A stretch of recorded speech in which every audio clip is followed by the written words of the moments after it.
진짜 그 송나라 원나라 길거리에서 이런 분들이 사람들 모아놓고 돈 좀 받고 이 이야기를 막 했다는 거예요. 오늘 저는 진짜 그 당시 중국의 백성이 돼서 길거리에서 아주 그냥 너무 재밌어요. 어떻게 돼요? 그러면 다음 시간에 단양 들고 오게나. 예전에는 설민 선생님 같은 분을 배에 꼭 태웠어요. 긴 몇 년 동안 항해를 하니까. 아니 뭐 라디오도 없고. 네, 그럼 예전에 이런 역할을 했던 분이 배에서 찰스 다윈이 다윈이. 항해를 하면서 이야기꾼과 책사와 그 다음에 탐험가 모험가가 사실 다 같은 분들이었죠. 뭐 여러 인물이 있습니다만 대표적인 리더 유비와 이제 조조 얘기를 좀 했는데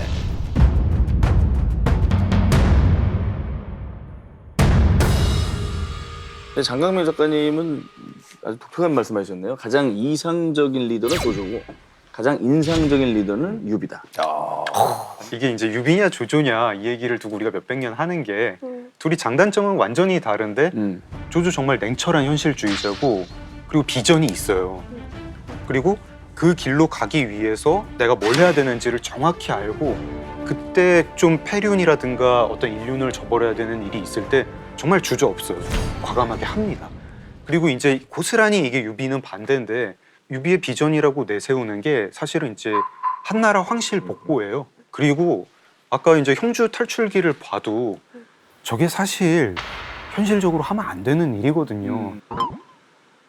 저때 이제 유비라는 군벌이 다음 어떤 후위를 도모를 하려면 그 10만 명의 백성이랑 민간인이랑 어떻게 같이 가겠어요. 근데 거기서 못 버리는 사람, 너무 이상주의자인데 보면 참 신기해요. 저 사람 뭐가 장점인지 모르겠는데 주변에 사람들이 계속 모여가지고 잘 되고. 그러니까 제가 어릴 때 삼국지를 볼 때는 정말 유비에 꽂혔죠, 당연히. 근데 이제 이번 기회에 다시 한번 책을 이제 정독을 쭉 해보고서 내린 결론은 야, 이 어떻게 유비 같은 사람을 우리가 이렇게 내가 그동안 좋아하고 그랬던가 이런 생각이 정말 무능하고 우유부단하고 모든 사람한테 그냥 다 착하게만 해주는 맞아. 이런 사람이 내 상관이라면 우린 다 망한다. 돌아버리죠. 네, 그런 생각이 딱 들었어요. 저는 보면서. 그러면 왜 이 사람을 그렇게 그 나관중이나 그 이후에 많은 사람들이 좋게 그렸을까? 그럼 지금 생각해 보면 중국만이 아니더라도 당시에 얼마나 많은 그 권력자들이 일반 백성을 괴롭혔는지를 상상해 보면 사람들이 그냥 원했던 지도자가 이런 모습이 그냥 아니었을까? 유비 조조 저도 이제 삼국지를 어설프게 읽었던 때도 약간 유비는 착한 사람, 조조는 나쁜 사람이라는 인식이 이분법적으로 있었잖아요. 근데 이제 그거랑 비슷한 것 같아. 둘리 고길동이 나쁜 고길동이 사람이냐. 나쁜 사람이 아니에요. 걔는 가택 침입당한 거예요. 그렇죠. 외계에서 웬 뭐 이상한 공룡 같은 애가 와가지고 막 머리 밀어버리고. 영화 기생충의 오리지널이 아기 공룡 둘리라는 얘기. 1, 2는 해석이에요. 1, 2는. 그래, 맞네. 그러네. 돌아다닙니다. 야. 유비는 굉장히 자주 울어요. 필요할 때. 아주 계산적인 타이밍에. 그래서 참, 이 사람도 아주 그 의문스러운 사람이구나. 막 그 조조가 한번 떠보는 장면이 있잖아요. 유비가 얼마나 야심이 있나. 그래서 진짜 이놈이 큰 야심이 있나 했더니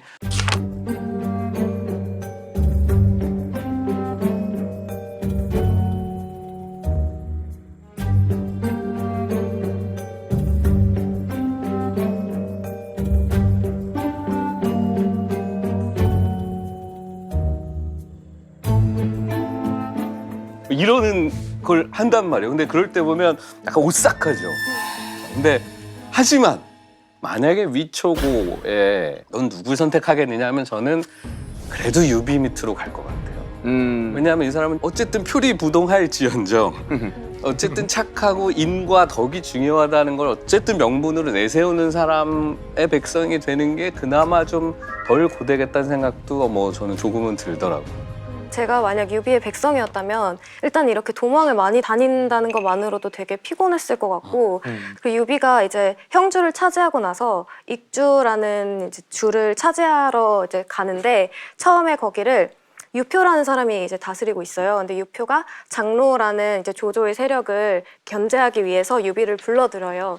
불러들여서 되게 잘해주는데 이때 법점이라는 책사랑 장송이라는 책사가 유비한테 붙어서 이렇게 접견하실 때 그냥 이렇게 잡아버리시면 여기를 익주를 차지하실 수 있습니다. 그렇게 하라고 하는데도 유비가 안 한다 그래요. 심지어 방통도 지금 하셔야 됩니다. 지금 하시면 싸우지 않고 얻을 수 있습니다.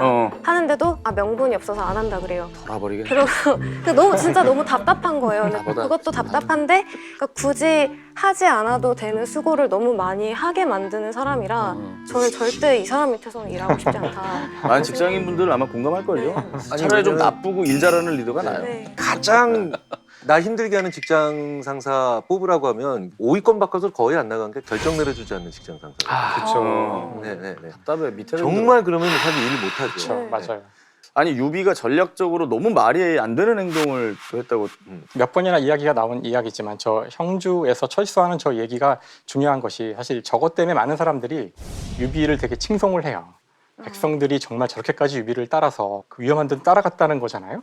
정말 그 냉정하게 생각을 하면 전략적으로 일단 말이 안 되는, 그러니까 지금 최대한 빨리 이동을 해서 그 적지를 벗어나야 되고 백성들은 오히려 오지 말도록 말려야 돼요. 그러니까 우리가 착각을 하고 있는 것이 이게 지금 삼국지는 내전이거든요. 내전에서는 서로 똑같은 민족이고 같은 사람이에요. 지금 다 청나라 사람이었는데 갑자기 마음을 바꿔서 오나라 사람 할래요? 그러면 오나라 사람 되는 거예요. 즉 무슨 말이냐면은 그 침공하는 쪽 입장에서도 가장 좋은 것은 침공한 지역의 주민들이 곧장 자기 편으로 마음을 바꿔주면은 자기 세력이 늘어나는 거기 때문에 실제 대부분의 전투에서 그 점령 지역의 주민들을 막 대량 학살할 일은 별로 없었어요. 또 하나 우리는 이 대목이 조조하고 많이 비교가 되긴 하지만 실제 조조는 훨씬 더 합리적으로 백성들을 철수시킨 적이 있었어요. 근데 놀랍게도 이 책에서는 단 한 줄 나와요. 그래서 조조는 먼저 사람을 보내 백성들을 서하로 옮기게 하고 몸소 군사를 이끌고 진군했다. 딱 한 줄 나오는데 사실 진짜 백성들을 제대로 철수시킬 거였으면 조조와 같이 계획하에 움직이고 그 다음 그 앞에 전선을 세워서 싸웠어야 되지. 정말 냉정하게 보면은 이건 정말 쓰레기예요, 쓰레기. 지도자가 하지 말아야 심지어 돼. 쓰레기 나왔습니다. 지도자가 하지 말아야 돼. 이것 때문에 얼마나 많은 사람이 죽었을지 생각해 보면은 막 가슴이 이런 리더는 그래요. 뽑지 말아야죠. 뽑지 말아야죠. 네.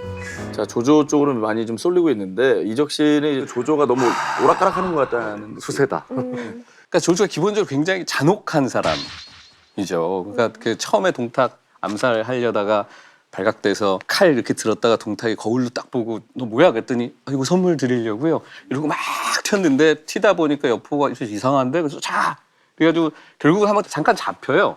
진궁이라는 사람한테. 근데 이 사람이 조조의 뜻을 높이 사서 같이 그럼 우리 같이 후위를 도모합시다 하고 도망가다가 그럼 어디로 갈까요? 했더니 요 근처에 우리 작은아버지 뻘인 여백사라는 분이 있다. 그래서 거기를 가죠. 그랬더니 잘한다 잘한다. 숨어. 그러면 나는 가서 술 받아오고 이럴 테니까 쉬고 있어. 그래서 조조랑 진궁이 이러고 있는데 불안하잖아요. 밖에서는 수근수근 걸리는 소리가 나서 들어봤더니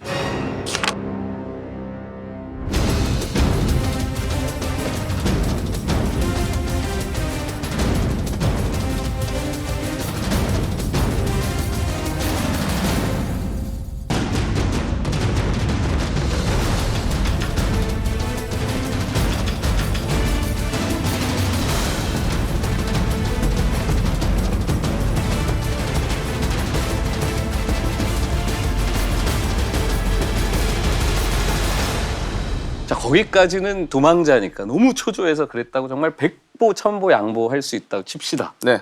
그런데 저쪽에서 여백사가 이제 술 받아서 오는 거예요. 여백사를 주라. 진궁이 깜짝 놀라는 거죠. 아니 아까 건 사고라고 치고 지금 건 왜 그러냐? 그랬더니 이 사람을 살려두면 후환이 있을 수 있다. 자기 가족을 다 죽였어. 이랬던 사람이. 자기가 여자 문제 때문에 죽을 뻔했다가 보디가드가 그걸 화살을 다 맞고 죽고 자기 아들이 또 죽고 조카가 죽고 막 이런 진짜 또 한 번의 이상한 스캔들 같은 사건이 있어. 그때 다 끝나고 상을 치르는데 아들이랑 조카는 상을 쳐다보지도 않고 나 때문에 저가 죽었구나 하고 푹푹 우는 거야. 그러면은 신하들이 어떻게 해? 아, 이 양반은 자식보다 우리 장수들을 챙기구나 그러고 그렇게 올라가는 거야. 그러니까 굉장히 밖에다가 막 보이는 쇼들은 있어요. 부하들을 생각하고 백성들을 생각하는 것 같지만 실제로 그 안은 너무너무 무서워. 그래서 결국 이 삼국지에 나온 인물들이 다 무서워. 저는.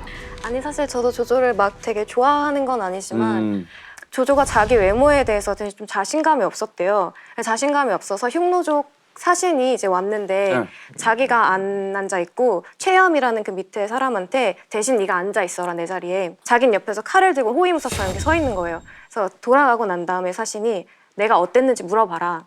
그 사신이 위왕은 인재다. 인재인데 그 옆에 서 있던 그 칼을 든 그 장수야말로 정말 영웅이더라. 이렇게 표현할 정도로 뭔가 그 아우라가 남달랐다는 거잖아요. 그렇겠죠. 사실 이런 잔인한 모습들도 많았지만 조조의 일상을 기록한 책들이 되게 많은데 그 책들에 웃을 소자가 되게 많대요. 그러니까 정말 웃음이 많은 사람이었다는 거예요. 그러니까 이런 면들을 보면 되게 이 사람은 어떤 사람이었을까 좀 궁금해지는 사람인 것 같아요. 아마 성장하는 사람 아니었을까 싶은 게요.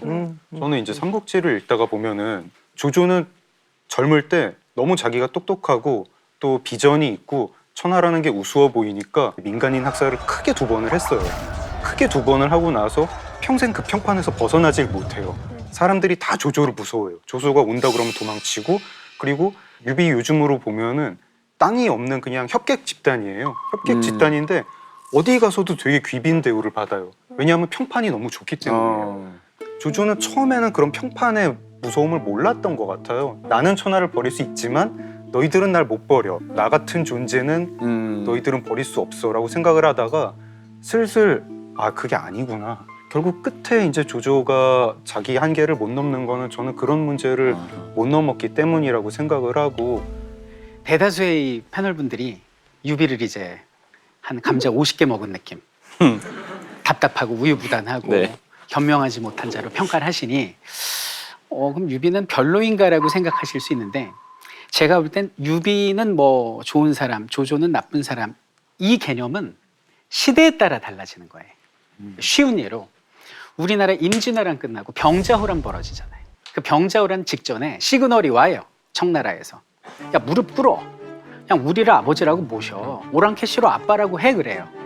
그때 김상원이 뭐라고 그러냐면 저 오랑캐 놈들의 아버지로 섬기느니 내가 서서 죽겠다라고 얘기해요. 이게 유비예요. 의리, 명분. 근데 그때 최명길은 뭐라고 그러냐면 아니다. 무릎 꿇고 살아서 훗날을 도모하자. 실용주의로 가거든요. 요게 조조예요. 근데 조선왕조실록 보면 최명길을 뭘로 기록했는지 아세요? 천하 간교한 소인배라고 불러요. 그들이 보는 최명길은 비겁하고 그들이 보는 조조는 비겁했던 거예요. 근데 그들이 보는 유비는 의리이고 그들이 보는 김상원은 정말 명분이 있는 거죠. 근데 이 시대가 바뀌다 보니까 오늘날은 의리보다는 실리잖아요. 그러니까 우리가 볼 땐 정반대로 유비는 답답하고 조조는 현실적인 사람이 된 거죠. 그래서 그 사람이 어떤 사람이야라는 판단은 그 시대와 상황에 따라 달라질 수 있다. 사실 뭐 유비 얘기를 했습니다만 관우장비 얘기를 좀 안 한 것 같아요. 네. 어떤 인물이라고 좀 생각이 드시는지. 관우장비는 답답할 때가 많아요. 읽으면 관우장비가 막 현명한 무엇을 한다던가 이런 것보다 특히 장비는 이제 술을 너무 좋아하고 맨날 유비가 어디 맡겨놓고 갈 때마다 하는 얘기가 너 술 조심해라. 너 술 먹고 애들 때리지 마라. 근데 결국 나중에 그것 때문에 죽거든. 그리고 부하 스포금지, 스포금지. 뭐 죽긴 죽을 거 아니에요? 누구나 죽죠. 아니 1800년 삼국지에 스포금지 좀 이게 무슨 잠깐만. 그래 왜 죽었는지 자세히 말씀 안 드립니다. 어쨌든 굉장히 그 좀 와일드하고 좀 그래서 지금의 시선으로 보면 위태위태한 인물이고 관우는 제 느낌은 밑은 안 보고 위만 보는 사람. 오로지 유비. 그러니까 유비 입장에선 너무 좋은 동생인데 부하들을 잘 챙긴다든지 뭐 백성의 삶을 신경 쓰는 장면은 없어요. 위만 바라보는. 네, 거의 없어요. 그리고 그냥 유비 말인 법이고 그걸 위해서 가는 거죠. 충성심. 같은 거니까 이게 사실 삼국지를 보면서 제가 항상 책을 한 권씩 왜 더 더 읽잖아요. 있죠. 예. 이번 주에 읽은 책은 마리오 부조의 대부였어요. 대부. 그리고 이 대부 가문 패밀리의 이야기와 이 삼국지 이야기가 겹쳐져요. 결국은 이게 관우가 하는 게 사실은 마피아의 패밀리적인 것과 무엇이 다른가. 저는 어릴 때 읽을 때 원래 관우 장비가 되게 멋있게 묘사가 되잖아요. 근데 잘못한 것들은 그럼 누가 뭘 잘못했지가 더 궁금했었어요, 읽을 때. 근데 읽다 보면 장비는 맨날 술 먹고 사고치고 관우는 보면 조금 이게 좀 찌질한 모습? 찌질한 면이 있어요. 근데 그 어떤 면이 있냐면요. 그 마초라는 장수가 되게 용맹스럽다는 얘기를 듣고 이제 제갈량이랑 유비랑 같이 이제 전투에 나가 있는데 보내요. 나 마초랑 한번 겨뤄보고 싶어요. 이렇게 얘기를 하니까 유비가 깜짝 놀라서 아니 어떡하냐. 그러니까 제갈공명이 비록 마초의 용맹은 출중하다지만 관우공의 용맹에는 따르지 못할 것이요. 이렇게 해서 막 다독여서 편지를 보내요. 근데 이거를 이렇게 연애를 하고 있다가 받은 거예요, 편지를. 받고 너무 기분이 좋아서 돌려본 거예요, 사람들. 이거 봐라, 내가 낫대. 그러니까 이런 거를 하는 걸 보면 조금 정말 어리석은 행동을 많이 했던 사람이구나. 조금 실망했어요. 그러네. 사실은 삼국지 전체를 통틀어서 가장 저는 역동적인 장면 중에 하나가 바로 관우가 조조에게 의탁할 수밖에 없는 그 상황이죠. 조조가 참 잘하는 것 중에 하나가 사람을 잘 보는 거죠. 사실은 더 잘하는 건 사람을 보려고 너무너무 노력을 많이 했죠. 그러니까 유비는 딱 보면요. 예. 보면은 그냥 무조건 모든 자기의 마음을 올인해서 딱 내 사람 만들죠. 울면서. 네. 근데 이제 조조는 계속해서 생각해보고 계산기 두들겨보고 이렇게 한단 말이에요. 그런데 그런 조조에게도 한 번에 시선을 잡아끌 수 있는 가장 환상적인 인물이 나타났잖아요. 그러니까 이게 조조와 관우가 만나는 게 삼국지에서 적벽대전 못지않은 사실 장면인데 그런데 관우는 조조에게 갔을 때 단 한 건도 오해의 소지를 안 만들게 말을 주니 감사합니다. 이런 좋은 말을 주셔서 여기서 끝나는 게 아니라 형님한테 달려갈 수 있게 해주셔서 감사합니다라는 말을 꼭 붙죠. 철병남. 네. 그러니까 상대방으로 하여금 조금의 여지도 주지 않을 정도로 자기가 어떤 사람을 좋아하고 있는가를 얘기해 주죠. 그러니까 오히려 그런 관우한테 더 매력되잖아요. 책을 안 보신 시청자분들이 김경일 교수님께서 아니 관우가 근데 왜 조조 밑에 들어가? 이렇게 생각하실 수 있어서 그러니까 이제 전투를 하다가 조조하고 싸웠어요. 유비 삼형제가. 패해서 생사도 모르고 다 흩어졌어. 근데 관우만 남은 거예요. 그래서 이제 조조한테 둘러싸여서 항복하라고 그러니까 뭐 자결해야죠. 저 적장한테 내가 왜 항복을 해요? 근데 이제 상대방 전령한테 설득을 당합니다. 뭐라고 설득하냐? 관우야, 너 지금 죽어도 상관없는데 너 처음에 네 형하고 뭐라고 약속했어? 한날 1시에 죽자며. 지금 죽으면 네 형의 생사를 모르는데 약속 어기는 거잖아. 그리고 너 이렇게 죽어버리면 큰 형수 작은 형수 네가 지금 돌보고 있는데 그거 누가 지킬 거야? 그리고 세 번째로 너 유비하고 장비하고 왜 거병했어? 황제 지킨다며. 근데 너 여기서 그냥 막 무책임하게 죽으면 황제는 누가 지켜? 일단 조조와 손을 잡고 큰형의 생사를 알게 되면 그때 떠나도 뭐 문제 없잖아 라고 하니까 관우가 조건을 달아요. 우리 형수님들 정말 잘해줄 수 있냐? 그리고 내가 형님의 생사를 알면 난 언제든지 떠나겠다. 그래서 협상을 해서 잠깐 조조를 모신 거예요. 근데 이제 그동안 관우의 마음을 사로잡으려고 조조가 어떤 짓을 하냐면 말에 타면 은을 내리고 말에서 내리면 금을 줬다는 거예요. 오늘날로 가면 현질을 한 거야. 그때 그걸 다 돌려보내요. 돈도 싫어, 금도 싫어, 여자도 싫어. 알았어. 이건 어때? 그러면서 그 유명한 명마 적토마가 나와요. 그러니까 적토마를 선물을 해. 그때 관우가 처음 웃습니다. 너무 좋아요. 그러니까 조조가 좋아. 역시 장수는 명마지. 그랬더니 이제 그 명대사 너무 좋습니다. 형님에게. 적토마는 하루에 1000리를 가는데 형님의 생사를 알았을 때 이 적토마를 타고 한숨에 달려갈 수 있잖아요. 조조가 주저앉아 있고 그래서 너무 이제 사랑을 하게 되죠. 그러다가 실제로 형님이 살아있다는 걸 알아요. 그리고 떠납니다. 그러니까 조조가 안 만나줘요. 아예 나 못 보내 뭐 이렇게 된 거죠. 그래서 죄송합니다. 그리고 이제 청령 원을도 들고 적토마에 타서 두 분 형수님을 태운 마차의 끈을 잡고 가는 거예요. 그때 이제 조조가 멀리서 쫓아옵니다. 관우, 내가 정말 당신 사랑하는데 이대로 떠날 거야? 그래, 내가 날씨가 추울까 봐 내 외투 벗어주러 왔어. 자기 외투를 벗어서 관우한테 씌워주려고 그래요. 이때 관우가 말에서 내리질 않아요. 죄송합니다.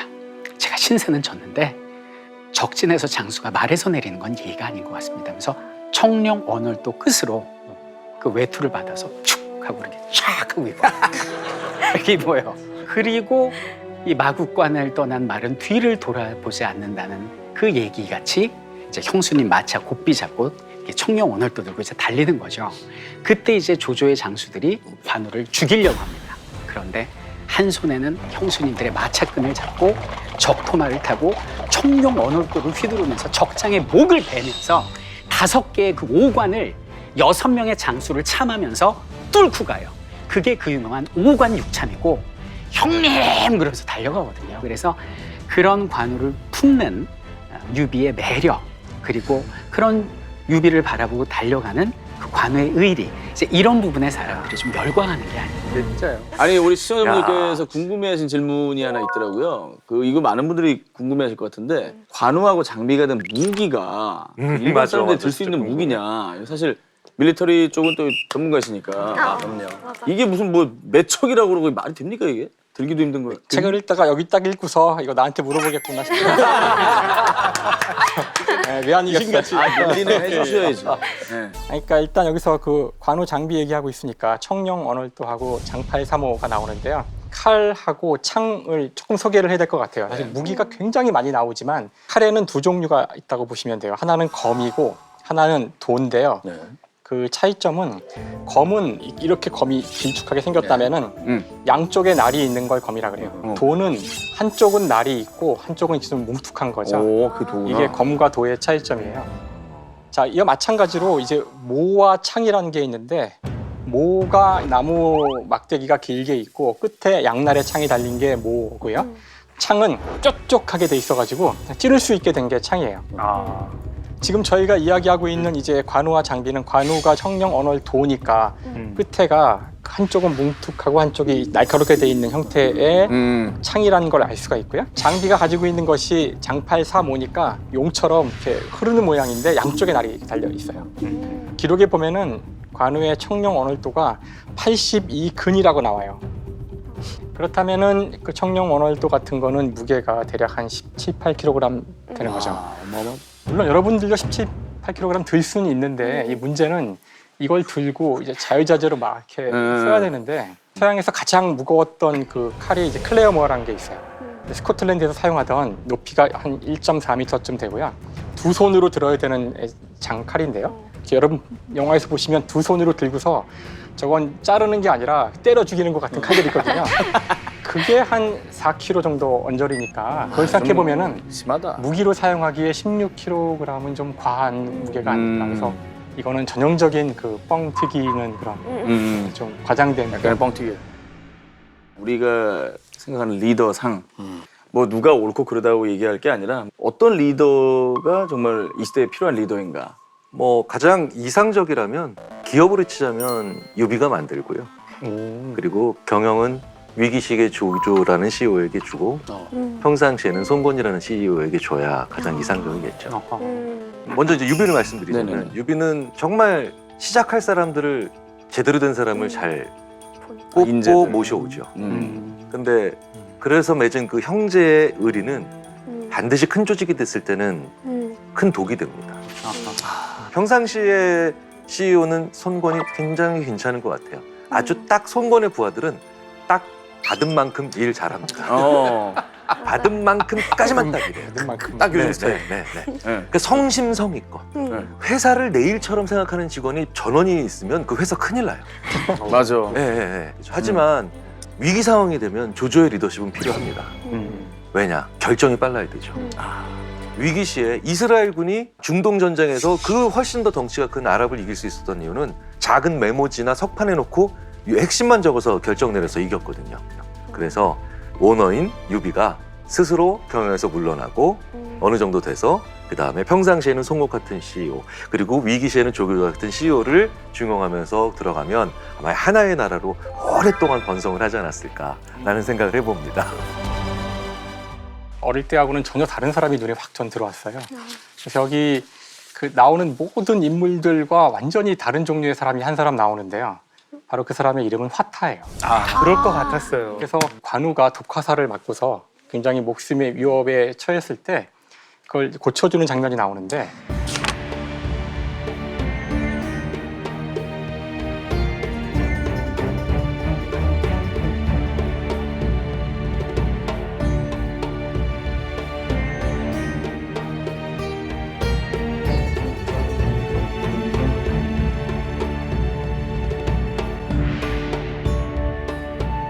어릴 때는 그게 너무나 그 장면이 뇌리에 박혀서 뼈 긁는 소리가 오랫동안 끔찍하니까 남았었는데요. 조조가 이제 자기가 큰 병에 걸렸을 때 화타를 불러서 고치라 그랬는데 머리뼈를 가르고 뇌를 씻어야 된다는 그런 처방을 나라도 안 하겠다. 당연히 조조가 안 하고 오히려 이거 뭐야 얘 이거 나를 죽이려는 거 아니야? 그래서 감옥에 가두게 되는데 결국은 감옥에서 죽어요. 화타는. 근데 이제 감옥에서 죽어가면서 자기가 그동안 했던 의료 기술을 다 모은 책을 그걸 전달했다는 이야기가 나와요. 그 책에 보면은. 근데 이제 전 여기서 뭘 느꼈냐면은 이 책의 이 대부분의 이야기는 과연 얼마나 효율적으로 다른 사람들을 죽일까에 대한 이야기죠. 한 번에 쳐 죽일까? 반으로 잘라 죽일까? 아니면 몰살시켜 죽일까? 불태워 죽일까? 물에 빠뜨려 죽일까? 이런 속에서도 누군가는 묵묵히 진짜 그렇게 많은 사람이 쓰러져 죽어가는데도 한 사람을 살리기 위해서 연구를 하고 그거를 또 기록을 남겼던 사람이 있었다는 거. 그래서 지금도 우리가 이 세상이 아까 전쟁터라 그러셨잖아요. 하지만 제 생각에는 정말로 세상을 바꾸는 사람들은 그것이 어떤 일이든 간에 사람을 살리고 이 세상을 돌아가게 하기 위해서 묵묵히 자기 일을 하는 사람들이 세상을 진짜로 움직여온 게 아닐까. 그래서 우리는 이 책에서 조금밖에 나오지 않지만 화타를 꼭 좀 기억하면 좋겠어요.